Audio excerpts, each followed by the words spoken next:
नमस्कार. मी एक व्हिडिओ टाकलेला होता, तो म्हणजे 2 पीस कटोरीचा, 1 पीस कटोरीचा सोबतच 2 पीस कटोरीचा. ते कटिंग सगळ्यांना आवडलेलं आहे आणि बरेच जणांनी पण कमेंट केले की दादा ते हे 2 पीस कटोरीचं कटिंग तुम्ही दाखवलंय, पण मग शिवायचं कसं? अहो, कटिंग दाखवल्यावर शिवणं गरजेचंच आहे ना, मग मी कसं नाही सांगणार. तर चला मग. तर आपलं 2 पीस कटोरीचं कटिंग झालेलं असताना शिवायचं कसं? तर हा वरचा भाग आहे 2 पीसचा, त्याच्या खाली हा खालचा भाग आहे, बरोबर.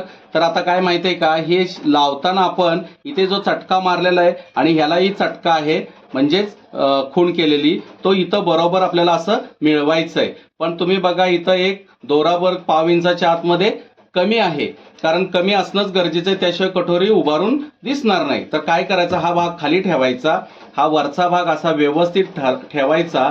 जेवढं आपण मार्जिन घेतो तेवढं मार्जिन घ्यायचं. हा खालचा भाग नरम ठेवायचा आणि वरचा भाग मात्र ओढता धरायचा. या बघा, असा ओढता धरत धरत आपण आहे ना, या बघा इथं सेंटरला आणणार आहोत. मग परत तसं वळणदार हे या भागापर्यंत पोहोचवणार आहोत, बरोबर.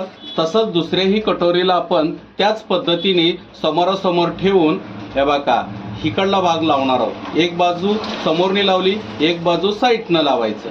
आता बघा, असा ओढतं धरायचं, जेणे की हा चटका ह्या चटक्याला मिळाला पाहिजे.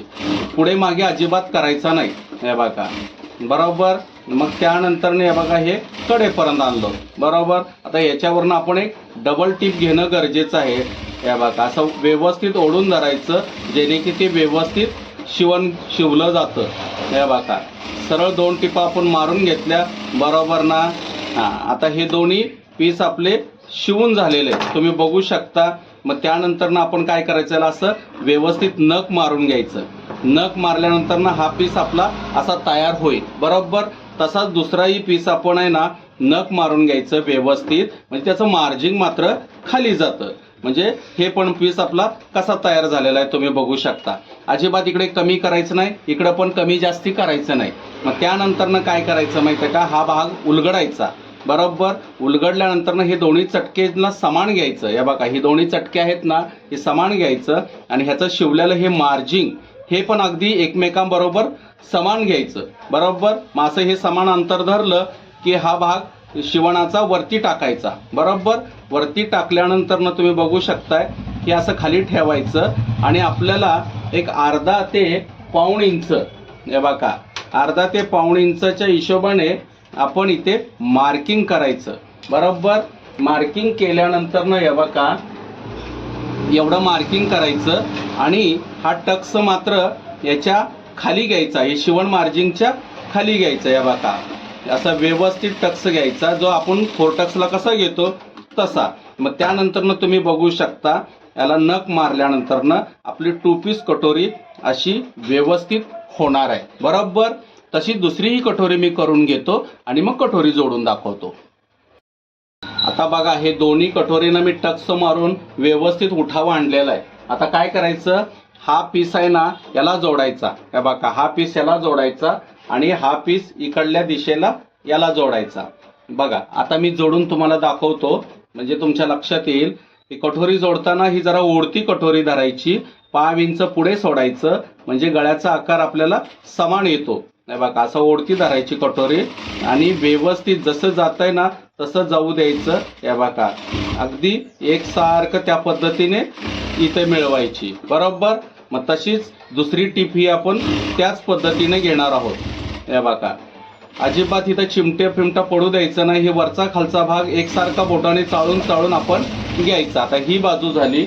आता दुसरी बाजू लावायची ना आपल्याला, तर खालच्या बाजूनी ह्या कटोरीला लावायला पाहिजे. हे बघा, हे कटोरीचा भाग खाली आहे ना, आणि ही मात्र काप खाली गेला पाहिजे, वर खाली करायचं नाही, कारण ते एकसारखं राहत नाही. हे बघा, हा भाग ओढता धरायचा, हा भाग खालचा नरम ठेवायचा.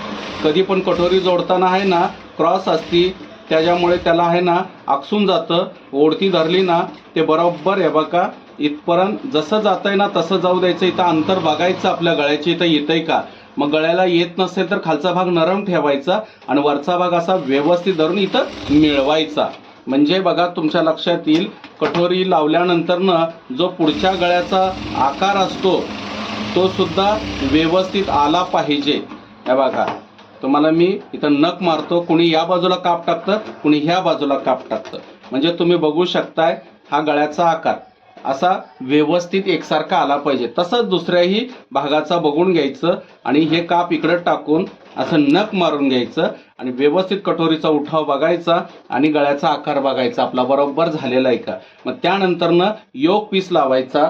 तेव्हा बघा आपण बरोबर ह्या दिशेने हा खाली भाग ठेवायचा आणि इथे पाव इंच पुढे सोडून आणि मार्जिंग मात्र एकसारखा आलं पाहिजे आणि हा योक पीस आपला शेवटपर्यंत असा बसला पाहिजे. म्हणजे योक पीस जेवढा बसतो तेवढा आपला हे खालचा कटोरीचा टक्सा आला पाहिजे. हे बघा, मी अगदी बरोबर इथपर्यंत बसवलेला आहे बरोबर.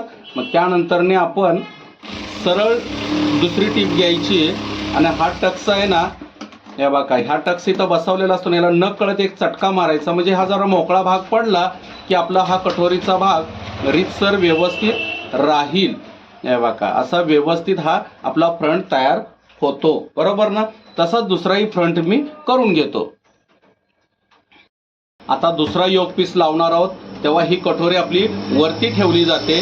फ्रंटचा भाग हे बघा असा व्यवस्थित पाव इंच, बऱ्याच वेळा म्हणतो मी इथं पाव इंच पुढे योक पीस थोडं गेलं पाहिजे आणि हा असा त्रिकोण झाला पाहिजे आपला. इथं त्रिकोण झाला की त्रिकोण मधूनच शिलाई घ्यायची आणि मग बघा ही व्यवस्थित लावत लावत हा भाग धरून बघायचा आणि जास्त ओढायचा नाही, कारण कटोरीचा भाग हा क्रॉस असतो आणि याला मिळता मिळता खालचं योक पीस ओढतं धरून व्यवस्थित याला मिळवायचं. मार्जिंग मात्र एकसारखी घ्यायची, इकडं एक खाली गेले वर गेले अजिबात तसं करायचं नाही. दुसरी टीप आपण घ्यायची तेव्हा एकसारखं टीप त्याच्यावर येते आणि त्यानंतरनं हा कटोरीचा खालचा तो जो डाच आहे तो आपण नकळत एक चटका मारायचा, पण खूप लांब नाही, फाटलं जायला नको, आतल्या आतच मारायचा आहे पाव इंचाच्या हिशोबाने. आणि मग त्यानंतरने आपण बघा याला नख मारून घ्यायचं. म्हणजे आपला हा दुसराही भाग कटोरीचा कसा तयार झालेला आहे तुम्ही बघू शकताय. हे बघा हे व्यवस्थित दोन भाग आपले आता तयार झालेले आहेत आणि हे बघा हे गळ्याचा आकारही आपला सारखा आलेला आहे. आता फक्त आपल्याला काय करायचं आहे माहिती आहे का, गळ्याची आपलं हुकलूक पट्टी करून गळापट्टी लावून पूर्ण शोल्डर वगैरे सगळं रितसर ब्लाऊज पूर्ण करायचं आहे. तर या पद्धतीने तुम्ही ब्लाऊज शिवू शकाल अशी मी अपेक्षा करतो आणि करा प्रयत्न, नक्की होईल.